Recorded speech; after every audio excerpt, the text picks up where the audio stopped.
আলাইকুম। আজকে দেখাবো রাইস কুকারের আলো না আসলে কি করবেন। সর্বপ্রথম কেবল চেক করব। দেখেন ভোল্টেজ দেখাচ্ছে, তার মানে কেবলটি ভালো আছে। এখন আমরা রাইস কুকারটি খুলে নিব। সাদা একটি জিনিস দেখতে পাচ্ছেন, এটা হলো ফিউজ।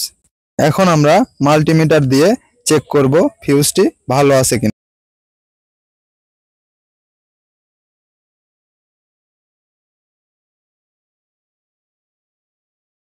দেখুন ফিউজটি নষ্ট হয়ে গেছে। এই ভিডিওটা সম্পূর্ণ দেখলেই আপনারা নিজেই এই কাজগুলো করতে পারবেন।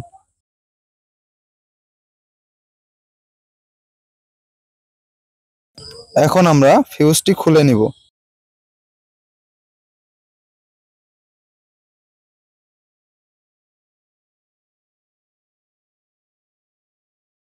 এইবার নতুন একটা ফিউজ নিব। তারপর ভেতর দিয়ে ফিউজটি ঢুকিয়ে নাট দিয়ে ভালোভাবে সকেটের সাথে লাগিয়ে দিব।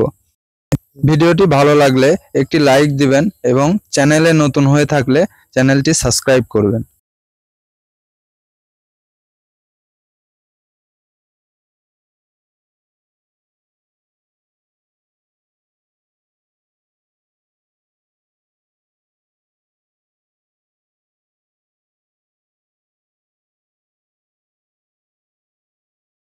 তারপর সকেটটি বডির সাথে ভালোভাবে নাট দিয়ে আটকিয়ে নিব।